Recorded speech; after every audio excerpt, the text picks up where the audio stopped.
Welcome. And what the fuck? Oh, I still have. Sorry, I just got done playing Secret Laboratory. Hello. A pretty big, thing came out. So, yeah, let's jump into it. Spoilers 5, 4, 3, 2, 1. This is the official announcement of the Gutterman. So, technically speaking, technically, we have already seen this before. So, way back in October, Akita posted this. During October, there was this, like, every day from the 1st to the 31st, you were to draw different enemies or just characters from the game. And on the last one was a free space. And Akita chose to reveal the enemy from Violence. Now, I thought about saying something about this, but I mean, I can't really say anything about it. I mean, yeah, it's cool, but it's just not in there. Anyway, we have the official reveal. Let's get into it. This is 7-2.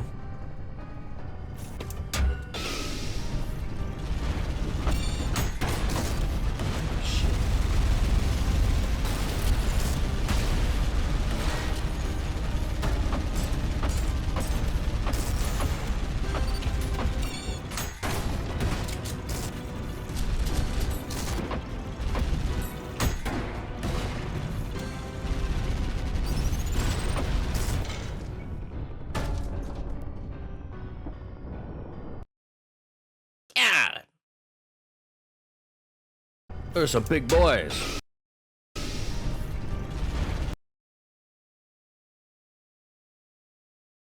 Okay, so these are definitely the things that we saw in the first one, in 7-2. Let me pull that up real quick. Jamie, could you pull your cock out real quick? Yeah, sure, man. Don't worry about it.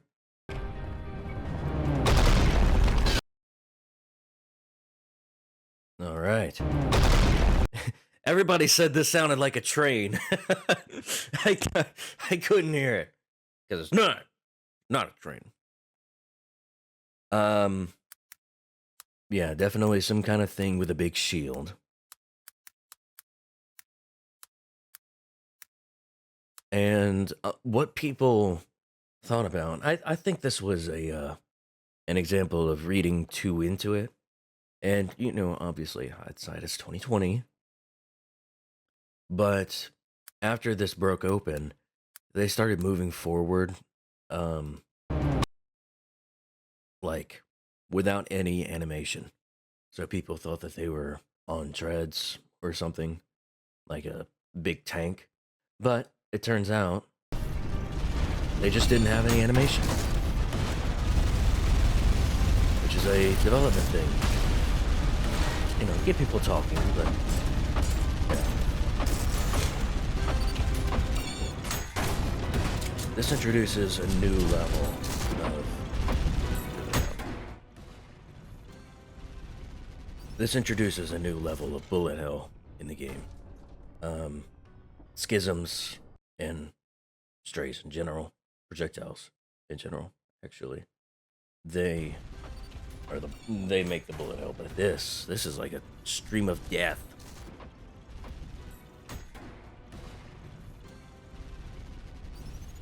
And they're huge.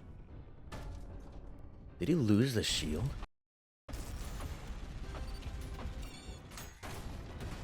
Oh, he lost the shield.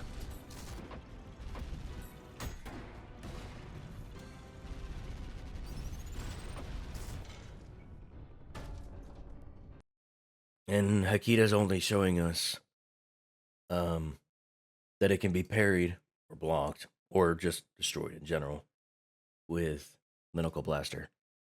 And I'll just say parry. He parries it, but it's a blue flash, which means they can't be parried.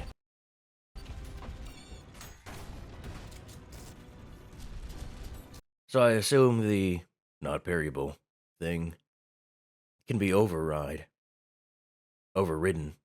by destroying the thing that's he's trying to use that can't be parried, which is kind of obvious.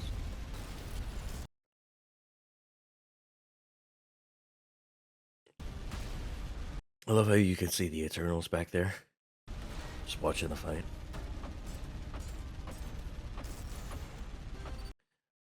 It reflects shots. Ding. That hurts too. That hurts.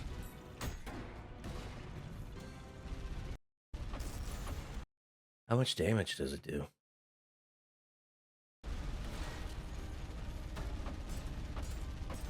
Ooh, each shot is 10 damage. You get hit 10 times, you're dead.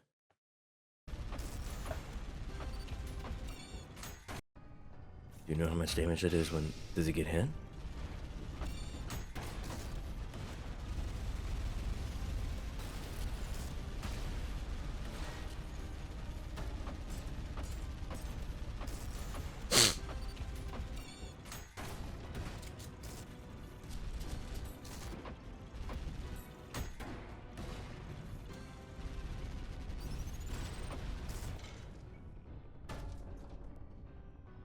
God. God damn. Yeah, he doesn't get hit. That's a big boy. A comment down here said, yeah, the knuckle blaster getting used like this, giving you more reasons to swap your weapons without outright like demanding that you swap your weapons. That's a good choice, I think.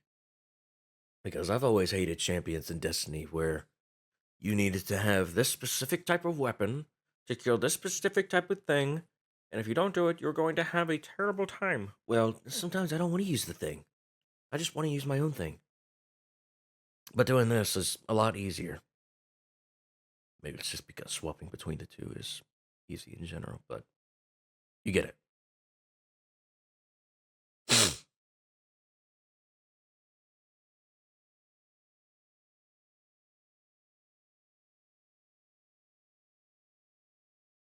They are going to be a pain. I'm really curious as to what the hell these things are in the lore. Obviously, it's some kind of leftover machine from the final war. These things are paired with V1, I bet, with, just killing things in the final war.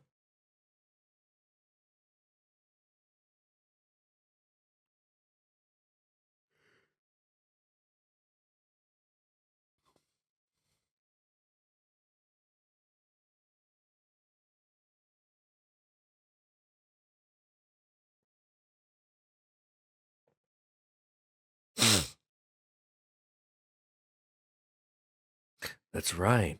So, of course, you could just shoot their arm gun, but yeah, this does seem like um movement and anti long range. So, if you really want to take these things down, you got to get close. You know.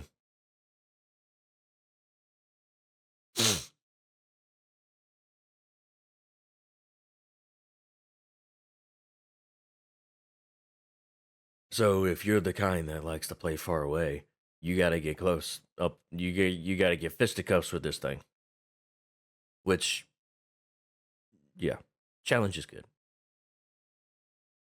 Not very accurate at first, but their tracking gets better the longer they fire continuously. How did I not see this before? Ah, so you really got to deal with them. This is like the Mind Flayer. Another priority target.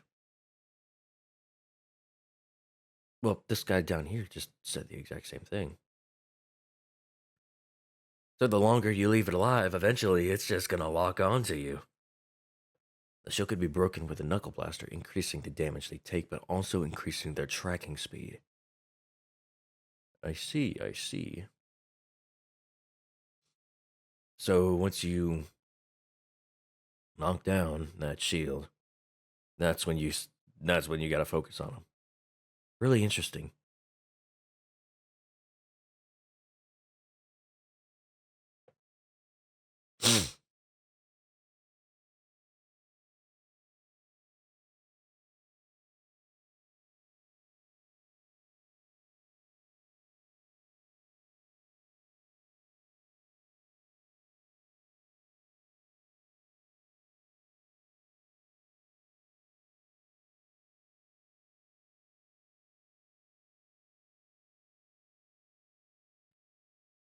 Human corpses in the terrain.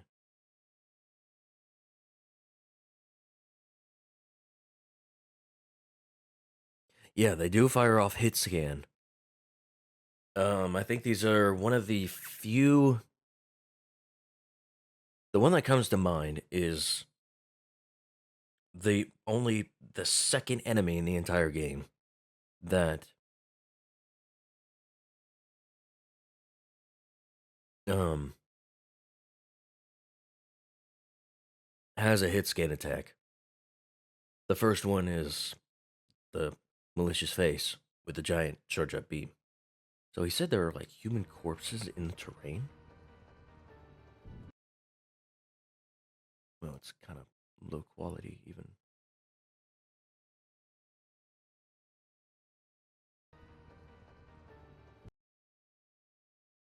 Oh my god, he's right. Look. These are bodies.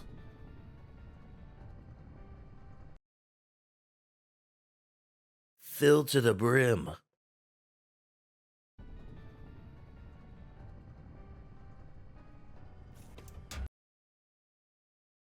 Damn. What does that say?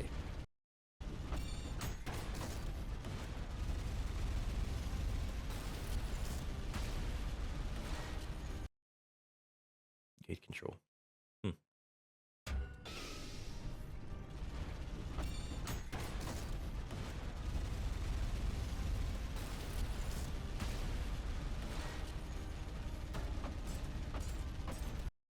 This is really cool.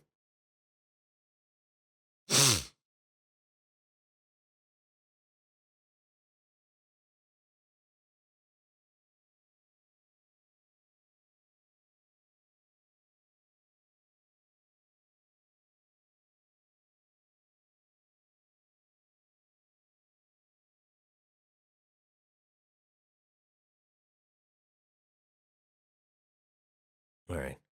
Yeah, this is very extremely cool. Um this is going to be a pain to fight in Cybergrind, and god, I'm not really excited for P3 with 3 idled Guttermen. But it is what it is. Get good, scrub. That's one of the things I really appreciate about Ultra Kill. It's never really a game fault, because if anything, it's always like it's always a skill issue. If you're having trouble, get good. And everyone pretty much knows that. Like if people have trouble at like V2 or something, everybody just says get good, learn your stuff. And it sounds toxic, but in reality, they're right. I mean, everything can be beaten. You just need to be good enough. And there's a very, very rare number of games that do that. And Ultra Kill is one of them. And thank you, Akita, for building Hakita in this way, making it so that it's not really the game's fault, ever. I mean, sometimes it is. Sometimes it is. Like the whiplash nerf that made things way too easy. And you made it a little bit harder. Um,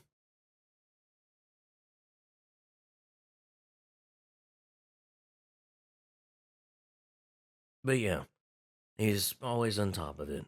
If something does feel bad, he goes in and tries to fix it, or he just explains, yeah, it's supposed to be this hard.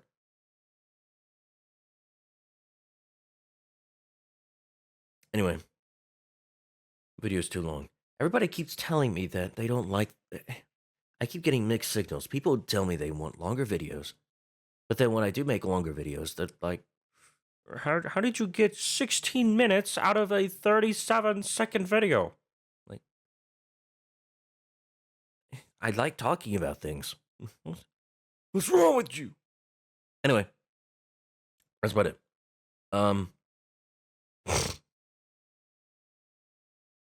I have Patreon and whatever.